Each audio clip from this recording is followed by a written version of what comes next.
Aloha, and thank you for joining us for another episode of Financial Planning with Hawaii Central Federal Credit Union.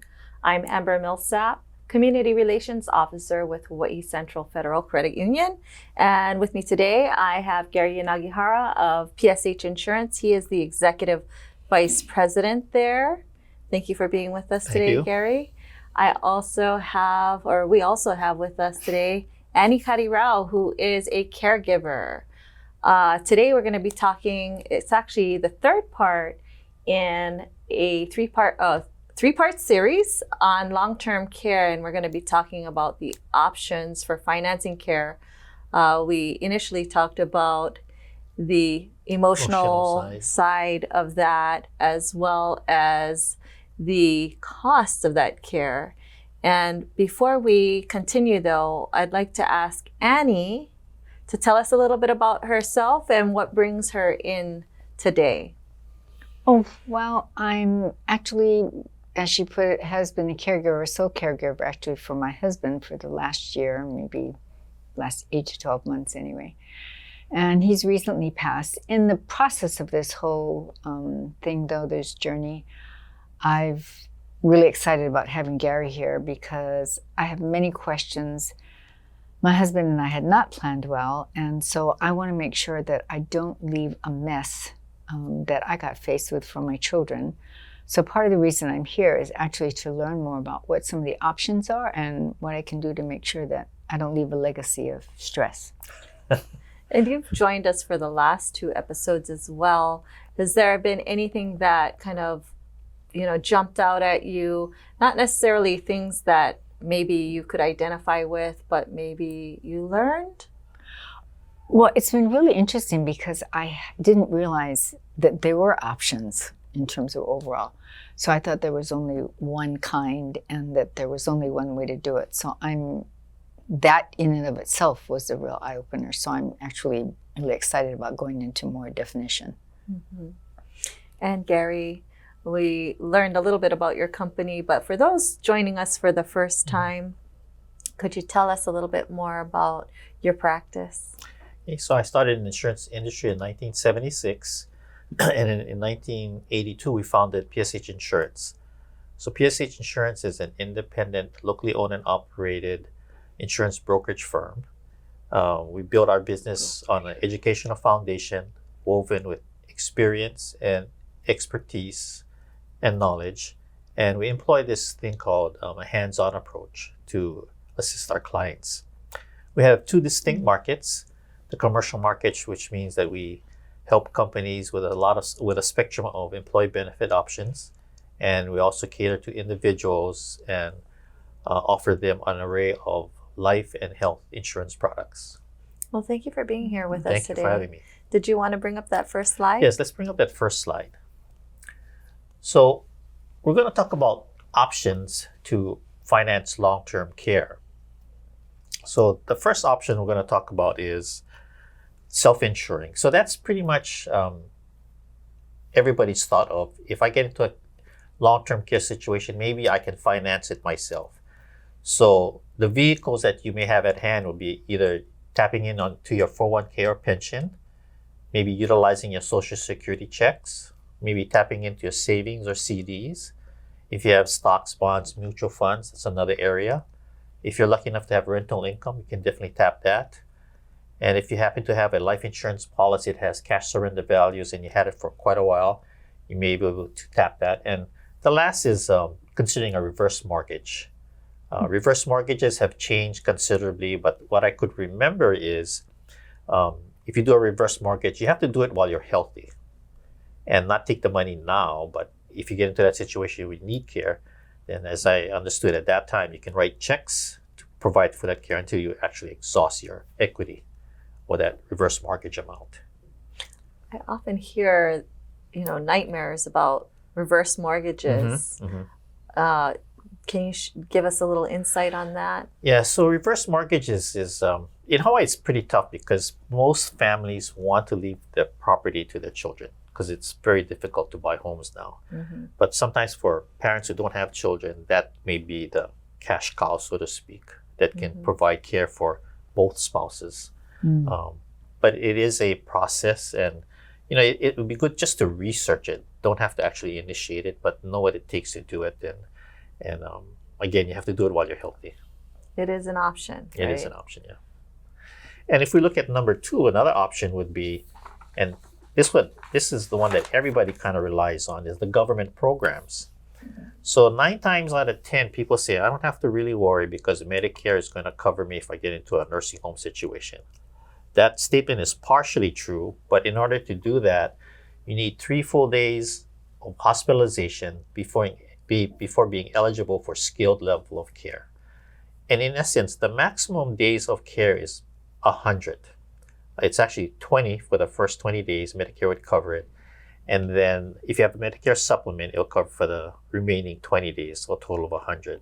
If you have Medicare Advantage, which is a private Medicare program, it depends on the plan you have. It's a little different. And the other reliability, other government program is a Medicaid, or the welfare system. And in order to qualify, you have to complete this form called DHS 1100. So for a single person, you have to spend down your assets to $2,000, but there is a monthly income limit.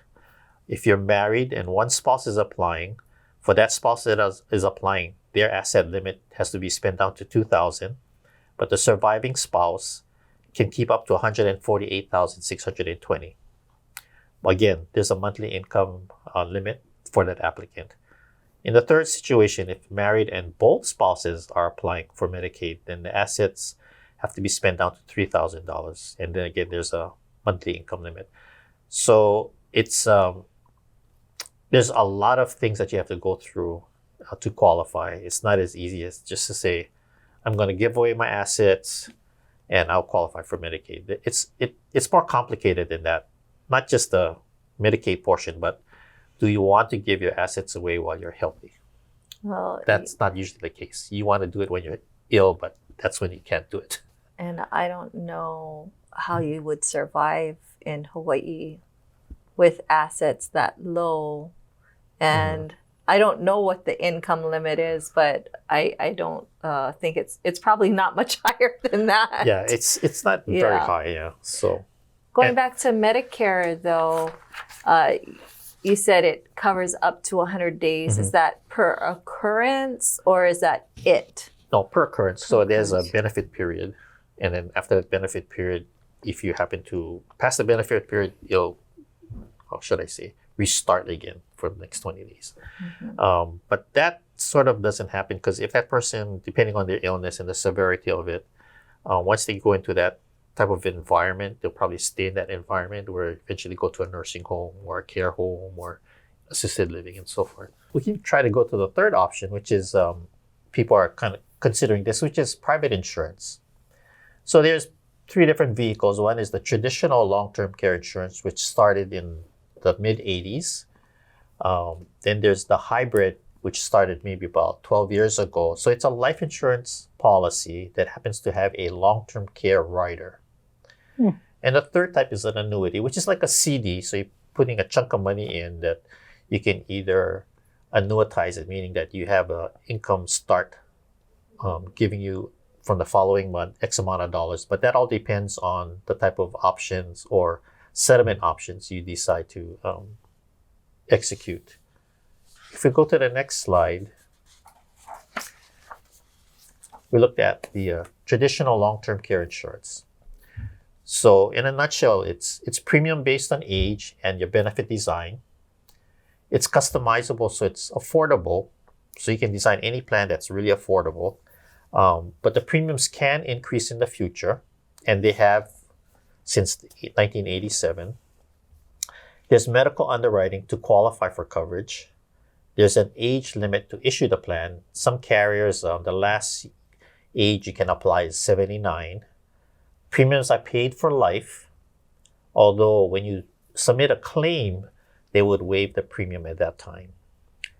So if you terminate the coverage or pass away before using it, there's no refunds on your premiums paid. So in essence, an analogy is like car insurance. The only time you benefit is if you get into a car accident, or homeowners, the only time you benefit is your house actually burns down.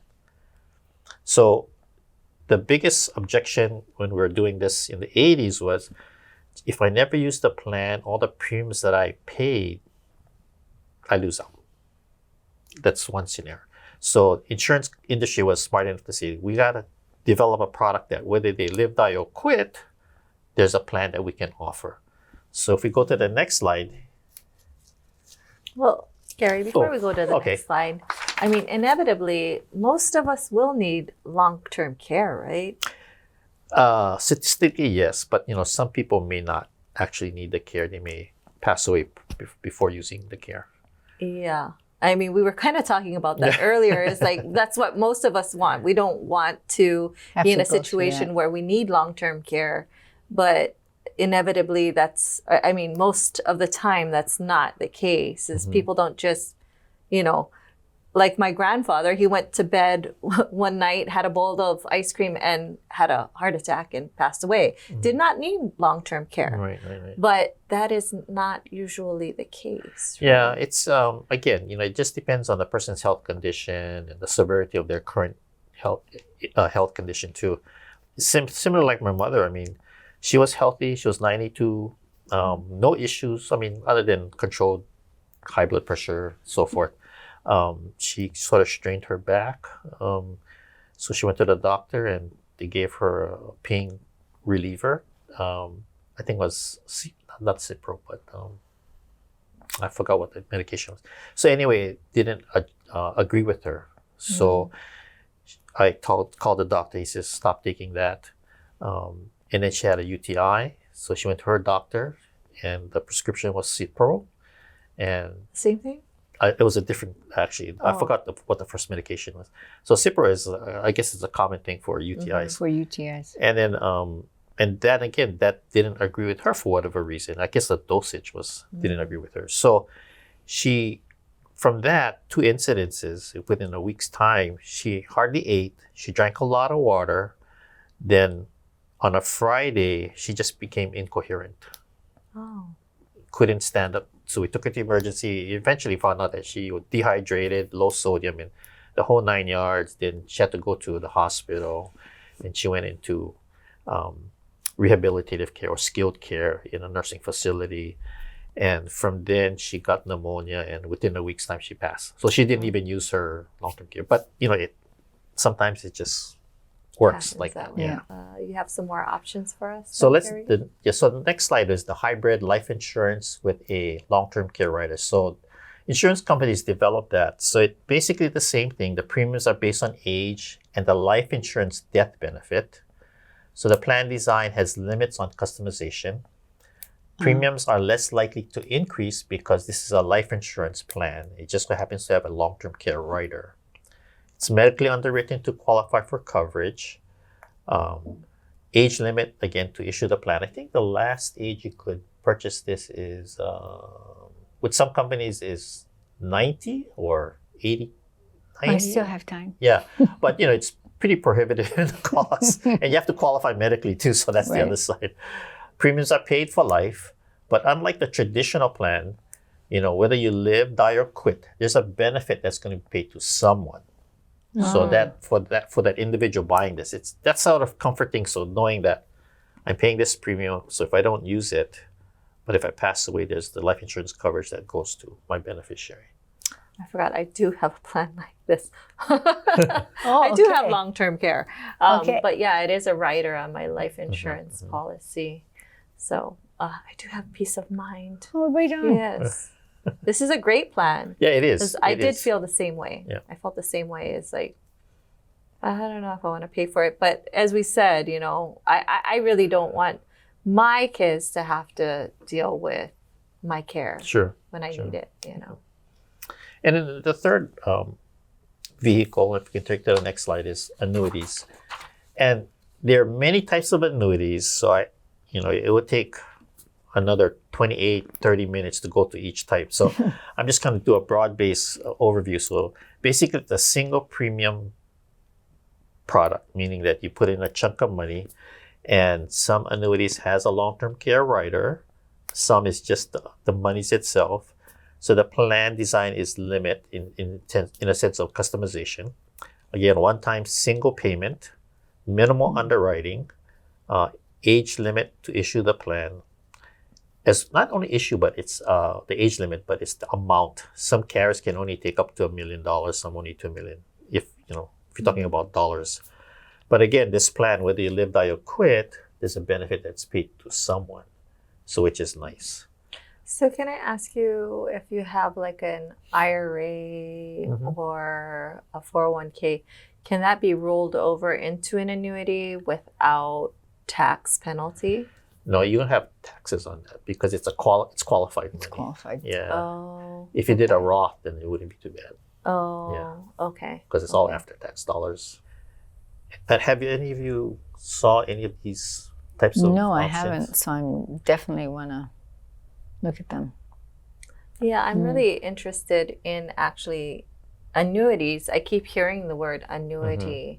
I still don't quite understand how that works. It's kind of like paying into Social Security and then you get a benefit at the end, but it's a one-time payment. Yes, it's a one-time payment. And depending how you structure it at the end, in other words, let's say you put $50,000 in and whatever the interest rate is and how many years down the road, and let's say that thing grew to $80,000. At that point, let's say you needed care. And the care was $5,000 a month. So one of the options with the annuity, you can say, I want $5,000 a month paid to me, however long this $80,000 would last. So the carrier would do the calculations. So it's only the amount that you have in the annuity once that's spent. It's not like, well, I guess even life insurance is for an agreed amount of money. Right, except that's the death benefit. Yeah. So it's not all your cash paying it, right? Yeah. So it's maybe for me a little bit more attractive. I don't know about you. It's self-insured in a sense, when you think about it. Well, basically, that's what an annuity in this respect sounds more like to me. It's like I'm self-insuring myself. Right. I'm gambling on how much I think I'm going to need, and I'm going to plop this in there. Yeah. And the good thing with this is, it definitely goes to somebody tax-free as the beneficiary. Yeah. So in certain situations, this may apply, and I usually look at immediate annuity, which means that when the person actually puts in the money this month, the benefits will start next month. So if they couldn't qualify for the traditional plan or the hybrid plan because it's all medically underwritten, then this would be an option, but they would do it only at the time that they become incapacitated. And that money continues to earn interest. Well, yes, but it's not like it's you having the money sitting there and You're then drawing on it. You're drawing on it, but the balance is earning interest, correct? It's a higher interest rate than maybe I would get in a CD. Yes, and it depends on your age. Okay. The older you are, the higher rate per thousand Rate per thousand. paid out. The younger you are, of course, the lower the rate paid. So that's why I usually say How tricky. at the time that you're actually needing care, and again, if you have the money, you can put that in. If you have a nice chunk. If you're not correct. It's not for everybody. No. Yeah, but Yeah, it is work an for me. option. Not for me. Sorry. Wouldn't work for me, but that's Not that okay. kind of money. There are other options you Yes, there showed are us. other options, correct. Because you can always customize a plan with the traditional or the hybrid that's affordable. Now that doesn't mean, I guess the common thing for most people is, I want the best plan, I want to pay the least amount of premium. Isn't it true of everything we ever do? Yeah, but that kind of like doesn't work. So then you have to play a mental ping pong of, okay, I have to compromise. I can pay this amount, and this is the coverage. I really want more, but that's all I can afford. And to me, that's the bottom line. What can you afford? Because it's not only paying it now, but it's paying in the future too, especially people on fixed income. So we talked already about a couple of options. One is a long-term care plan. I imagine there's a huge range that you can pay into a long-term care plan depending on what quality of service or what quality of care you want or a return you want. So can you give us an idea on the average cost like that you're seeing that people are opting for in a long-term care policy? Wow, that's That's a tricky question. Yeah, well, and if you don't know, I mean, I just thought, what? Yeah. Yeah, is So there that's, something? but that is a common Yeah. question, you know. So Yeah. what is the average cost? So, well, for the ones that have inquired, and again, it depends on the age and the benefit design. So it's anywhere from $100 to $300 a month. Oh, Yeah. Actually, that's And it could be more than that, or it could be less than that. Again, it depends how you structure the plan. mhm. So it's not. This isn't really a cookie cutter kind of a thing. It's really, you have to sit down and talk with that person, know their financial situation, know their health, because you know you got to qualify health wise, and then based upon that, then you know we can kind of figure out a plan design. Or sometimes they may say, I don't know what plan design I want, but I can afford $200 a month. So then we back it in. What can we develop to have a premium of $200 a month, and then we work from there. You know, and there are other supplementary type insurances out there that people get. Is there ever, do you find that there's a lot of overlap? There's no supplemental to long-term care, but I find people buying 2 long-term care policies. So basically they're stacking one on another. Oh, Okay. wow. Yeah. Or what about, like, say, a cancer policy? I might need long-term care with cancer, but I get also a cancer policy. That's just like maybe a payout. Yeah, so cancer policies are scheduled benefits. So you have a cancer, you need radiation, they'll pay you $300 a month. Okay. Yeah. They don't have anything for nursing home per se. Mm-hmm. You know, if you have And 300 isn't going to cut it, right? No. But you also remember that if it's cancer, you know, your Medicare plan, or if you're an active employee, your medical plan pays that too. So it pays on top of that, right? So whatever your copay is or your coinsurance is, you still get this non-taxable dollars coming to you. But that's a totally different It's not landscape. Gonna, it's not going to cover it's long-term not care gonna, because it's so expensive, as we learned in the previous episode. Right. Can be upwards of $14,000 a month, yeah. right? Okay. Well, I'm interested to learn what other options we have out there. Well, I think some of the options, we covered the 3 basic options. Oh, okay. But if we look at the next slide, I find that there's basically 3 common concerns for most people. Is they definitely want to preserve the assets because they worked hard all their lives. They want to preserve the assets to either pass it on to their children or grandchildren. And they always made decisions themselves. So they want control and they want independence. They don't want somebody, they don't want to ask for help. Nobody wants to ask for help because they know that they can do it. Nobody and they've been doing wants it. to. Yeah, so that's a tough one. And the last one is they really try not to be a financial burden to their family. You know, so those are the 3 things that pretty much drive people into researching about long-term care insurance and seeing if it makes sense for them. Because like anything else, it depends on the situation. It's not for everybody, you know, because the philosophy has to be there and so forth and so on. So it takes time to go through the process of learning and seeing what options are available and see if it makes sense for them to actually apply and so forth and so on. So the one thing I can kind of recommend, or what should you do now, is basically, you know, of the 3 options we kind of discuss, is research it as it relates to your situation, because everybody's situation is so different. Definitely talk to your spouse or your family members about the options and the cost of care, and really communicate to your family about the research you've done, as well as the plan to cope with your long-term care situation. Because nobody does that until the situation arises that someone needs care. So now the family is in a new environment. They don't know how to handle it. They're stressed. Sometimes they're angry, and because they don't understand the process. Like Annie said, you know, it's like you don't know if you're coming or going, right? And the healthcare system is one of those that it's not scheduled. Like if you're going to be discharged, they're not going to say Thursday at 2:00 we're going to discharge you. It's more of they call you up in the morning. We're going to discharge him this afternoon at 1. So you have to scramble and do what you got to do, right? So Or argue with them so that they change the date. that's true. That's true. I mean, that's I have done that too. Yeah. It's like, no, not today. So the situation is really fluid, you know, and you have to be flexible enough. But, you know, if you're not in that environment or have not been in that environment, it's very difficult. Well, I want to thank you both for being with me today and joining our program. We have a little bit of time left. Is there anything that you'd like to share with our audience before we say we go? I guess just the last thing is just what I say, what you should know. Just, research the situation. I mean, the options, or talk with your family. I think we plan more going on a vacation than we do of trying to take care of our own situation. So, Isn't that the truth? well, it's more fun going on vacation, right? Right. Well, with that, I'd like to thank everyone at home for joining us for another episode of Financial Planning with Hawaii Central Federal Credit Union.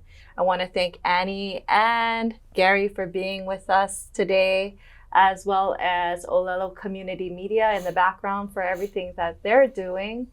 And you at home, thanks for joining us. Mahalo and ahui ho.